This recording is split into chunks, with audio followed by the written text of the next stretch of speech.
नमस्कार। आप देख रहे हैं एबी न्यूज। एबी न्यूज में आज फिर हम पटेल भवन से जुड़ी हुई या कहें ब्यूरोक्रेसी की एक खबर लेके हम आए हैं। आप लोग सोच रहे होंगे जो एबी न्यूज की तरफ से मेरे द्वारा कई खबरें चलाई गई, डीजीपी बदले जाएंगे, डीजीपी कौन हो रहे हैं, डीजीपी के रेस में ये आ गए हैं, डीजीपी कब जाएंगे दिल्ली। इन सब चीज़ों को लेकर के 2 दिन काफ़ी लोगों से मंथन मैंने की, क्योंकि शनिवार रविवार सोमवार 3 दिन तक मैंने मंथन किया और मंथन के बाद कुछ बातें निकल के आई। जो बातें निकल के आई हम सोचे दर्शकों के साथ साझा करें। अब ये बातें निकल के आ रही हैं जो आखिर डीजीपी भट्टी साहब दिल्ली तो जा रहे थे, परमानेंट क्यों नहीं गए। ये चर्चाएं आम हो गई थी जो कौन से व्यक्ति डीजीपी के रेस में आगे हैं, जिनका नाम आगे चल रहा है। तो वैसी स्थिति में जो जानकारी है जो आखिर डीजीपी के जाने में देरी क्यों हो रही है या जाएंगे कि नहीं जाएंगे, उसको लेकर के कुछ बातें हम आपसे शेयर करना चाहते हैं। जब मैंने एक अधिकारी से बात की जो आखिर डीजीपी को एनओसी दे दिया गया है और डीजीपी आखिर जाने में देरी क्यों हो रही है, तो उस व्यक्ति ने कहा, वो एक जिम्मेदार पदाधिकारी हैं बिहार सरकार के और वो सीएम हाउस से जुड़े हुए भी रहते हैं। वैसी स्थिति में उन्होंने कहा, देखिए जिस डीजीपी को सरकार इज्जत देकर के दिल्ली से बुला करके डीजीपी बनाया, वैसी स्थिति में उस डीजीपी को वहाँ से हटा करके दूसरे अन्य पोस्ट पे वो नहीं देना चाहती है। मतलब कहें जो DG vigilance, DG wireless, DG training, उन डीजी बीएमपी, इन सब चीज़ों में डीजीपी के बाद उन जगहों पे जाना कहीं ना कहीं वो सरकार नहीं चाहती। लेकिन सरकार नहीं चाहती ऐसे थोड़े होगा। डीजीपी हटा करके उन्होंने बिहार के एक, हमको लगता है पूर्व में एक डीजीपी को हटाया भी था और डीजी होमगार्ड बना दिया था डीजीपी से हटाने के बाद। वैसी स्थिति में हाँ, AR सिन्हा, हमको नाम याद आ गया, AR सिन्हा को डीजीपी से हटा करके शायद डीजी होमगार्ड बनाया गया था। तो वैसी स्थिति में ठीक है, सरकार की अपनी सोच है, सरकार की ये सोच ये है जो आखिर डीजीपी का नाम कहीं से आ जाए, किसी विभाग में इनको एक्सेप्ट कर लिया जाए, उसके बाद जब वहाँ से एनओसी आ जाएगा तब इस डीजीपी को यहाँ से छोड़ा जा सकता है। तो वैसी स्थिति में बिहार सरकार वो पत्र का इंतजार कर रही है और शायद वो पत्र 15 से पहले अब आएगा भी नहीं। आज 13 तारीख है, कल 14 और परसों 15 तक मतलब परेड, सलामी, इन सब चीज़ों में सरकार व्यस्त रहेगी, पूरे देश की सरकार, हर एक राज्यों की सरकार। तो वैसी स्थिति में 15 अगस्त के बाद जो ऑफिसेज खुलेंगे, चाहे वो होम मिनिस्ट्री का हो, चाहे प्रधानमंत्री पीएमओ हो या होम सेक्रेटरी का कार्यालय हो, तो वैसी स्थिति में उसके बाद ये कार्रवाई की संभावना की जा रही है।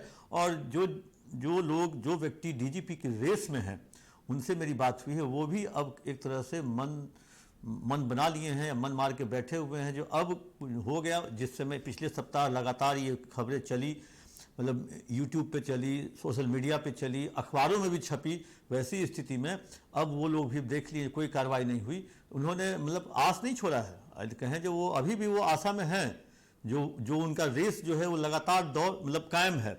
और रेस में कई लोग सामने आए हैं, मतलब कहें जो रेस में आलोक राज हैं जो डीजी निगरानी हैं, विनय कुमार हैं जो DG Bihar police building construction हैं, शोभा अहोतकर हैं जो डीजी होमगार्ड हैं। तो वैसी स्थिति में कई सारे लोग रेस में हैं और इस रेस में मतलब कहें जो हमने एक बार चर्चा भी किया था, जो रेस में सबसे आगे अभी चल रहे थे विनय कुमार। उसके कई कारण हैं, उसके कुछ मतलब कहें जो कुछ बिहार सरकार की जो पिछले 18 साल से जो कहें जो पोस्टिंग और ब्यूरोक्रेसी का जो क्रम था, उस क्रम में आलोक राज उस तरह से फिट नहीं बैठ रहे हैं, या कहें जो जिस कहें जो लॉबी का उनको समर्थन मिलना चाहिए था, उस लॉबी का समर्थन इस बार उनको नहीं मिल पा रहा है। तो वैसी स्थिति में विनय राज अभी सबसे आगे चल रहे हैं, सॉरी माफ़ कीजिएगा, विनय कुमार।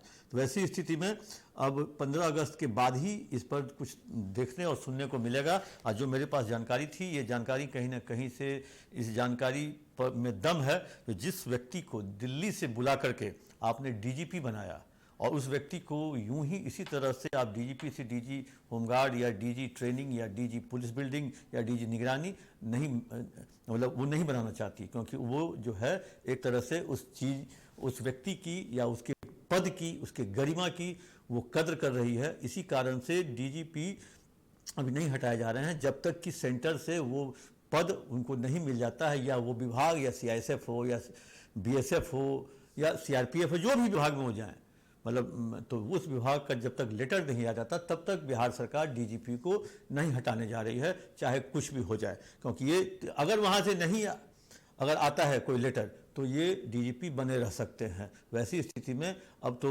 इनके लेटर का, वैसे ये खुद भी चाह रहे हैं डीजीपी जो हैं वो बिहार से बाहर जाना चाह रहे हैं, क्योंकि ये दिल्ली में रहेंगे। और कुछ लोगों ने ये यहाँ तक कहा, जो सेंट्रल सीपीएमएफ से अगर कोई डीजी रैंक में पद से अगर रिटायर करता है तो कुछ चीज़ें, कुछ सुविधाएं जो हैं वो आजीवन मिलती हैं। और ये दिल्ली में रहेंगे, इनकी पोस्टिंग, इनका बगल के पंजाब में इनका परिवार या वहाँ के रहने वाले, तो वैसी स्थिति में अंतिम समय में ये चाहते हैं तो सीपीएमएफ के डीजी पद से मतलब ये रिटायर हों। और वो कुछ जो सुविधाएं हैं केंद्र सरकार के द्वारा जो डीजी पद से रिटायर होते हैं सीपीएमएफ में, कुछ आजीवन वो सुविधाएं उनको तमाम मतलब आजीवन मिलती रहे। हो सकता है ये भी एक कारण हो दिल्ली जाने का अंतिम समय में। अब जिसका 1 साल रिटायरमेंट है, मतलब 1 साल हमको लगता है 2025 के सितंबर में रिटायर करेंगे, तो वैसी स्थिति में लगभग 1 साल 1 महीने का रिटायरमेंट है। वैसी स्थिति में दिल्ली जाने की हड़बड़ाहट क्यों, या कहें जो बीजेपी का भी दबाव कहा जा सकता है, क्योंकि जिस तरह से क्राइम जो बढ़ता जा रहा है, जिस तरह से कहें पटेल भवन में जो खामोशी छाई हुई है, वहाँ जो गुटबाजी चलती है, उस तरह से गुटबाजी 2 ही जगह चलती है बिहार में, पॉलिटिक्स में और बिहार पुलिस में। आप आईएएस लॉ में कभी गुटबाजी नहीं देखने को मिलेगा। और आईएएस कहीं एक दूसरे का विरोध भी नहीं करते हैं, कहीं एक दूसरे का टांग भी नहीं खींचते हैं।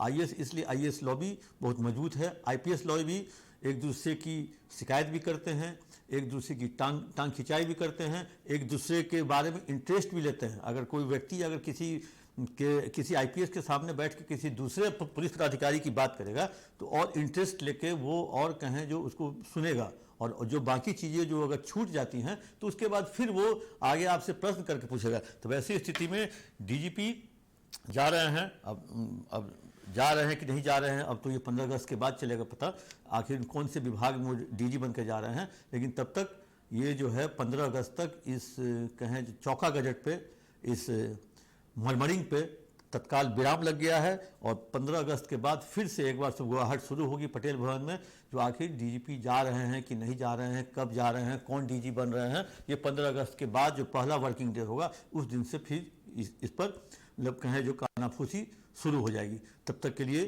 दीजिए इजाज़त। कैसा लगा ये कार्यक्रम आप अपना कमेंट बॉक्स में जाकर जरूर दें।